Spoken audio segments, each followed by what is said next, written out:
Okay. Get ready, it's starting. Larry is scrolling through Instagram on his phone when an ad pops up out of nowhere. And what does Larry see? Larry sees an ad for watches. This may seem like a coincidence, but it actually isn't. Social media knows our preferences and stores our data more than we would like to admit. Larry is an active follower of watch culture, and while Larry has never specifically bought Rolexes, they tend to be the advertisement he sees the most. This is because Facebook, the owner of Instagram, also owns Rolex. Facebook then uses the data they have acquired from Larry to constantly tweak the advertisements that are specific to him. This has become a large problem in relation to antitrust laws.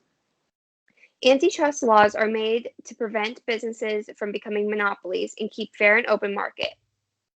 The collection of data violates these antitrust laws by allowing larger companies to be able to target specific audiences more than others, less powerful companies. Facebook owns 5 major companies, 3 of which are social media companies. This means they are extremely powerful and have a huge hand in what many people buy. Large businesses have an unfair advantage over smaller businesses by storing this data. Since Facebook owns so much, this allows them to put ads for products of companies they own, making the monopoly more easily. We believe these companies have become too intrusive by using our information on social media because it takes away from the free market. While users could disagree to their information being used, this would take away from their ability to be a user of the app. On top of that, it allows for competition to disappear easily. Think about the top 4 social media platforms you know. According to Mashable, the 4 most popular social media apps are Facebook, Facebook Messenger, WhatsApp, and Instagram. Uncoincidentally, these are all owned by Facebook.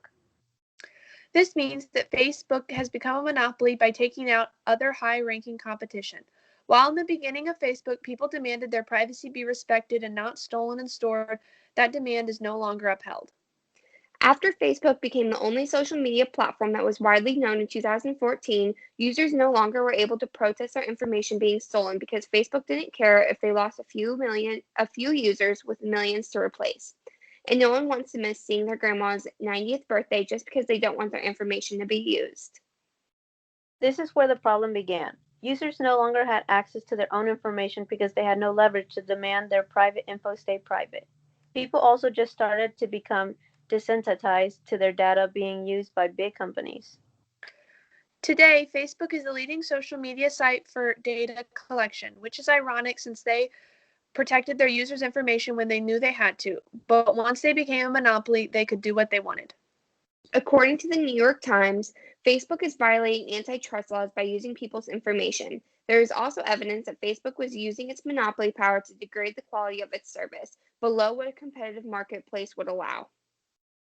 This means that because Facebook knows what people want, they can easily put out ads for their products. But if the market was fair and they did not have this information, they would never be able to know users' preference.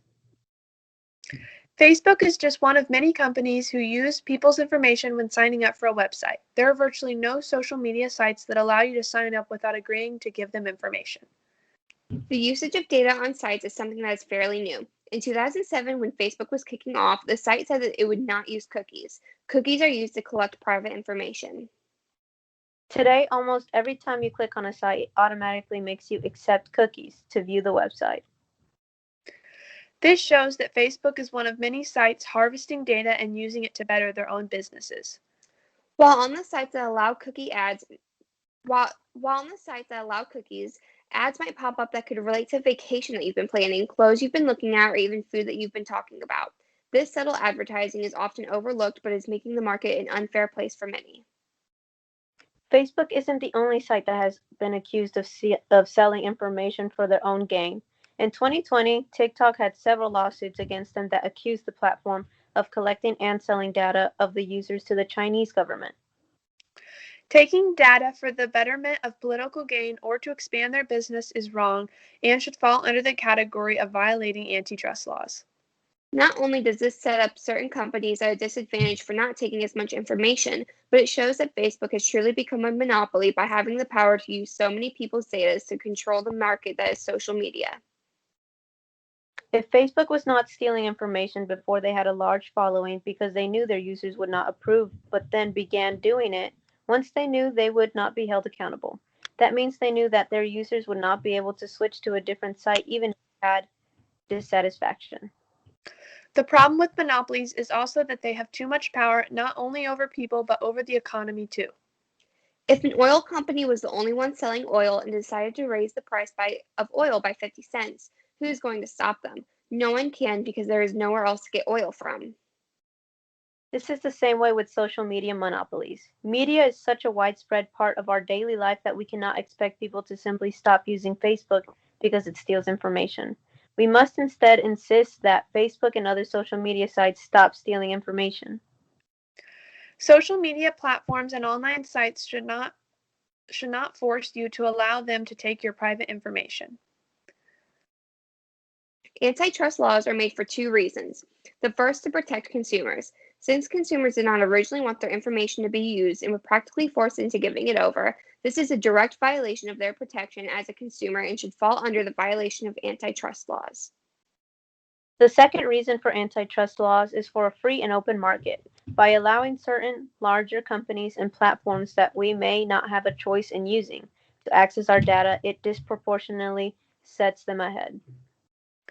As a consumer, we may have a choice in ordering from a small business clothing website that wants to steal our information, but we may not have a choice in allowing a huge site like Google to steal our information when trying to research something for school. These choices we are forced to make allow larger companies to thrive and be able to set ads to our liking and benefit them greatly. This takes away from the free market, which violates antitrust laws as well. To solve this problem, we believe that there should be choices for people who don't want their information to be taken by these companies. Currently, the only way to prevent your information from being taken online is to avoid using these medias altogether, which in this day and age is virtually impossible. Consumers should have the option to be able to be members of the virtual world without being punished for not giving away their private information. When signing on to a social media platform or searching something online, there should be an option for users to say no to cookies being used without being kicked out of the site or social media account. Another way to prevent user information being taken is to have it more blatant when signing up for different accounts. When you create an account, there are miles of scrolling that you have to do in order to accept the terms and agreements, which, let's be honest, no one reads. There should be a second statement that you should be able to agree or disagree to that simply asks if you are okay with your information being shared. Overall, we believe that companies have become too intrusive and should not be allowed to use our information without violating antitrust laws. The next time Larry scrolls through his feed, his ad should be of watches from all different companies, not just Facebook owned ones. Because whoever said Rolex was the best kind of watch anyway.